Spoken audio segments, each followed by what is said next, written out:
So the Flying Scotsman, possibly the world's most famous steam train, comes to Train Simulator.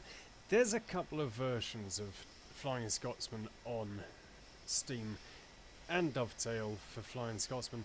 This is the black one, and the reason I got the black one is a little while ago it was on sale. I think I paid £2 for it. Its normal price is £7. I'm just not seeing the value. I'm not seeing the value. When you put this against things like the Castle Pack for £12, things like the Rebuilt Light Pacifics for £12, £7 for one engine is a lot of money. So what are you getting for the price? Well, I will show you. The carriages it comes with, these are the ones that actually come from the pack, are very, very generic Mark I carriages. Yes, authentic, you could argue that, but they're nothing special.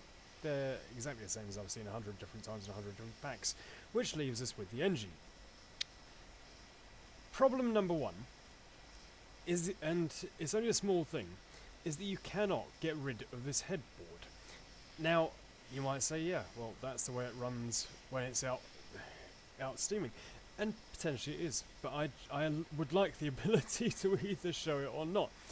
It's virtually impossible to use this in any period scenarios, because unlike, let's think, Dwight D. Eisenhower at the A4 pack, unlike something like that, where it's at least got a late BR livery, this one's wartime, and there is, I would say nothing, but I will certainly say almost nothing else available for Train Simulator that matches this livery, which means that it can only be used for preservation scenarios.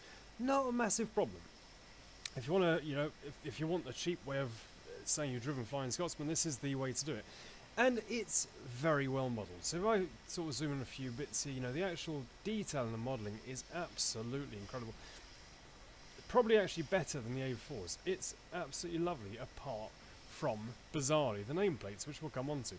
So, if I go into, let's have a look at the steps and things like that. You can see the level of little intricate detail they've got is absolutely beautiful. Right down to the little brass plates here. It's lovely. It's highly, highly detailed, except for the nameplate, which when you go right into, is really pixely. The most important thing out of the entire model, and I think they got it wrong. I just think they got it wrong. But let's have a look at authenticity. Authenticity, as far as I'm aware, it ran in this livery for a year. It might be a livery you like, might be one you hate. It's not one that particularly enamors me. I prefer Flying Scotsman and its authentic apple green. It is authentic in terms of it's got number 103 this side, and we go to the other side, it's got number 502. Why it's like that, I'm not an NER expert or fan by any means, I've got no idea, but that is actually correct for the engine. And unfortunately, that's it. I mean, you've got this beautiful model, and I really can't fault it. It's absolutely exquisitely detailed. But I just don't ever have any need to use this. I might do a Flying Scotsman scenario at some point, but yeah, I mean, I'll be honest with you guys. I mean, if it's on sale, you see it for £2.50, it's a great bargain. It's great. Would I pay £7? I'd rather keep it in my pocket. But yeah, anyway, so this is Flying Scotsman. I won't even bother doing a summary for this. I will just do a quick shot of it leaving the screen, and I'll leave you guys to make the choice up yourself. Am I wrong? Let me know in the comments.